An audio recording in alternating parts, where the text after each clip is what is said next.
جس سے وحشت میں اور اضافہ ہوتا جا رہا تھا۔ میں نے آتش دان میں آگ جلا دی۔ میرے ساتھ میرا ایک بوڑھا ملازم بھی سویا کرتا تھا۔ بابا بھی عشاء کی نماز پڑھ رہا تھا کہ مجھے نیند آنے لگی۔ میں نے لحاف لیا اور لیٹ گیا۔ ابھی چند ہی گھنٹے گزرے ہوں گے کہ باہر سے دروازے کی کھٹکنے کی آواز آئی۔ مجھے لگا شاید ہوا چل رہی ہے، اسی لیے دروازہ زور زور سے بج رہا ہے، لیکن اس کے بعد تو کسی نے اتنی زور زور سے کنڈی بجائی کہ اللہ معافی، مجھے تو خوف نے اپنی لپیٹ میں لے لیا۔ میرا بوڑھا ملازم جسے میں بابا کہتا تھا وہ اٹھ کر بیٹھ گیا اور اس نے آواز دی کہ کون ہے۔ بابا کی آواز کے ساتھ ہی کنڈی بجنا بند ہو گئی۔ وہ اٹھا اور اس نے پھر آواز دی کہ کون ہے، اور دروازہ کھول کر باہر جھانکا۔ دروازہ کھلتے ہی تیز ہوا زناٹے سے اندر داخل ہوئی اور کمرہ ہوا سے بھر گیا۔ ہوا میں ایک چیختی چلاتی آواز سارے کمرے کا چکر کاٹ رہی تھی۔ پھر ایک دم ہی جیسے غبارے سے ہوا نکل جاتی ہے، اس نے کمرے کی ہر چیز کو الٹ پلٹ کر دیا۔ ساری دیوار کی چیزیں زمین پر آن گری۔ بابا نے جلدی سے دروازہ بند کیا اور کہا کہ کون ہے، لیکن کوئی جواب نہیں آیا۔ بابا کچھ دیر کھڑا رہا، پھر آ کر پلنگ پر لیٹ گیا اور مجھے آواز دی کہ بیٹا کوئی نہیں ہے۔ میں تو دم سادھے لیٹا ہوا تھا۔ اس کے بعد اس نے 3 تالیاں بجائیں اور اس کے بعد خراٹے لینے لگا۔ میں کچھ دیر جاگتا رہا، مجھے نہیں معلوم کہ میری آنکھ لگ گئی۔ اس واقعے نے مجھے بہت دنوں تک پریشان کیے رکھا۔ بابا نے بتایا تھا کہ بدروحیں ہوتی ہیں جو ویران راتوں میں بستی والوں کو آ کر پریشان کرتی ہیں۔ اس واقعے کے 3 ہفتے کے بعد میں رات کو ہاسٹل سے گھر آ رہا تھا۔ عشاء کا وقت ہو گیا تھا۔ میرے دوست بھی میرے ساتھ تھے جو پھاٹک تک میرے ساتھ آئے۔ اس کے بعد خدا حافظ کہہ کر اپنے راستے پر چلے گئے۔ میں سائیکل پر سوار ہوا اور گھر کی طرف روانہ ہو گیا۔ سڑک پر بجلی کے کھمبے روشن تھے، لیکن سردی کی وجہ سے ان کی روشنی بھی کچھ کم ہو گئی تھی۔ کبھی کبھار کوئی آدمی گزرتا تو سڑک کی ویرانی کم ہو جاتی، اور جیسے ہی وہ نظروں سے اوجھل ہوتا تو سڑک دوبارہ سے سائیں سائیں کرنے لگتی۔ ابھی میں تھوڑی ہی دور گیا تھا کہ میں نے دیکھا مجھ سے کچھ دور کے فاصلے پر ایک آدمی کوئی ڈنڈا لیے میری طرف آ رہا ہے۔ مجھے ڈنڈا تو صاف نظر آ رہا تھا، لیکن آدمی نظر نہیں آ رہا تھا۔ میں سڑک پر بائیں طرف کو چل رہا تھا اور وہ اسی طرف ڈنڈا لیے آ رہا تھا۔ میں نے سائیکل کو بائیں طرف کر دیا تو میں یہ دیکھ کر حیران ہو گیا کہ وہ ہاتھ بھی اسی طرف کو ہو گیا۔ مجھے صرف ہاتھ نظر آ رہا تھا۔ ابھی میں مڑا ہی تھا کہ میں نے محسوس کیا کہ میری سائیکل کو کوئی اپنی طرف کھینچ رہا ہے۔ میں نے بہت زور لگایا، لیکن میری سائیکل 1 انچ آگے نہ بڑھی۔ میں سائیکل سے زمین پر گر پڑا۔ اس کے ساتھ ہی مجھے خوفناک آوازیں سنائی دینے لگی۔ آوازیں سنتے ہی میں زور سے چیخا اور زمین پر گر گیا۔ قریب کے گھروں میں سے ایک آدمی نکل کر آیا۔ میں تو نیم مردہ حالت میں زمین پر پڑا تھا۔ لوگوں نے مجھے اٹھایا اور میرا حال دریافت کیا۔ میں نے مری ہوئی آواز میں بتایا کہ میں ٹھیک ہوں۔ ان میں سے ایک نے مجھے پہچان لیا اور بتایا، یہ تو عزیز صاحب کا بیٹا ہے۔ خوف سے میرا تو برا حال تھا۔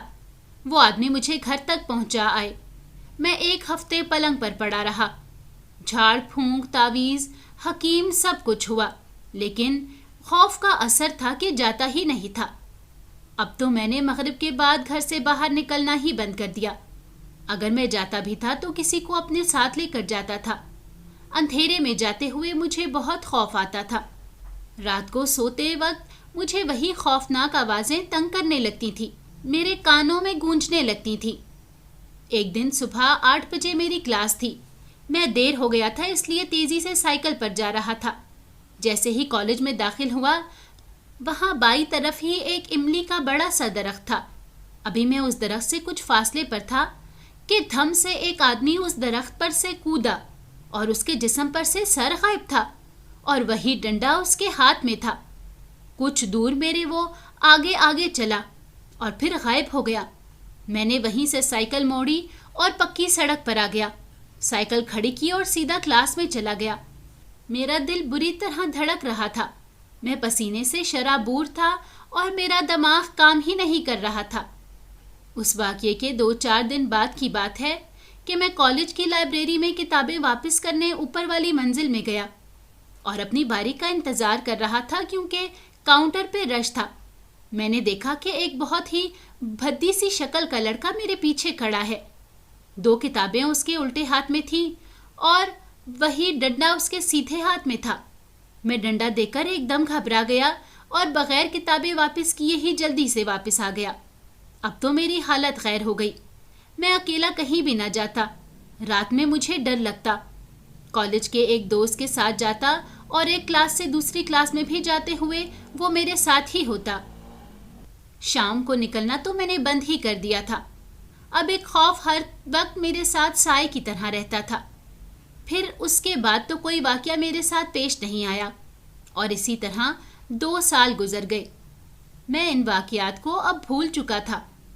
ایک دن رات کو میرے دوست اچانک سے آئے اور کہنے لگے کہ رات زیادہ ہو گئی ہے، سینما سے آ رہا ہوں، اگر اکیلا چلا جاؤں گا تو میرے والد صاحب بہت ناراض ہوں گے، تم ایسا کرو کہ میرے ساتھ چلو، یہ بہانہ بنائیں گے کہ میں تمہارے ساتھ تھا اور پڑھ رہا تھا۔ ہم دونوں سائیکل پر بیٹھ کر چلنے لگے۔ میں نے اس کو اس کے گھر چھوڑا اور تھوڑی دیر بیٹھ کر واپس آ گیا۔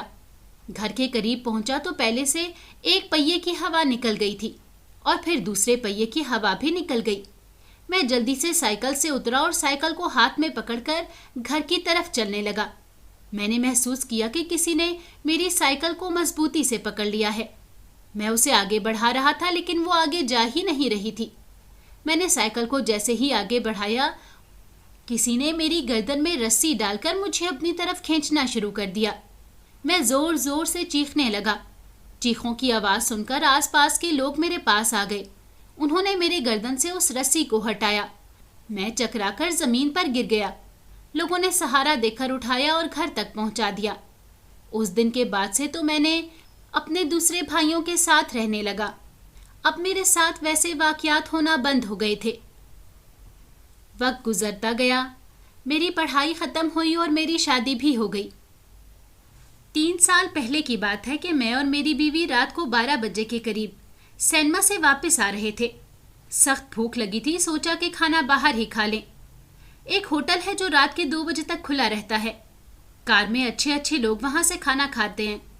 کھانے کے دوران فقیر پر فقیر آتے رہتے ہیں۔ ہم بھی ہاتھ دھو رہے تھے کہ ایک آدمی جو سامنے کی دکان کی سیڑھیوں پر گردن جھکائے بیٹھا تھا ہمارے پاس آیا اور میری بیوی سے مخاطب ہو کر کہنے لگا کہ میں بہت غریب آدمی ہوں، فقیر نہیں ہوں، حالات کا مارا ہوا ہوں، میں بھیک نہیں مانگتا، آپ مجھ سے یہ خرید لیجئے۔ اس نے یہ کہہ کر ایک ڈنڈا میری بیوی کی طرف بڑھا دیا۔ میں نے اسی ڈنڈے کو دیکھا تو میں سناٹے میں آ گیا۔ میں نے اپنی بیوی سے کہا کہ اسے 10 روپے دے دو۔ بیوی نے مجھے گھور کر دیکھا۔ میں نے پھر اصرار کیا کہ اسے 10 روپے دے دو۔ بیوی نے اسے 10 روپے دیے اور اسی ڈنڈے کو پیچھے کی سیٹ پر ڈال دیا۔ بل ادا کر کے ہم فوراً وہاں سے چل دیے۔ مجھے ہر دم یہ خیال ستا رہا تھا کہ یہ ڈنڈا پھر کوئی نئی مصیبت نہ لے آئے۔ راستے میں میری بیوی مجھ سے سوال پہ سوال کرتی رہی۔ میں نے صرف اسے اتنا کہا کہ چپ ہو جاؤ، میں گھر جا کر بتاؤں گا۔ گزشتہ 25 سال کے واقعات ایک ایک کر کے میرے سامنے آ رہے تھے اور خوف مجھے اپنی لپیٹ میں لے رہا تھا۔ گھر آ کر میں نے اپنی بیوی کو ساری کہانی تفصیل سے سنا دی۔ اس کے بعد کوئی واقعہ میرے ساتھ پیش نہیں آیا، لیکن وہ ڈنڈا میرے پاس آج بھی محفوظ ہے۔ اسے استعمال کرنے کی میں نے آج تک ہمت نہیں کی۔ ایک بڑے سے صندوق میں اسے چھپا رکھا ہے۔ اگر آپ کو ہماری کہانی اچھی لگی ہے تو ہماری ویڈیو کو لائک کریں اور ہمارے چینل کو سبسکرائب کریں اور کامنٹ سیکشن میں اپنی قیمتی رائے کا اظہار کرنا نہ بھولیں۔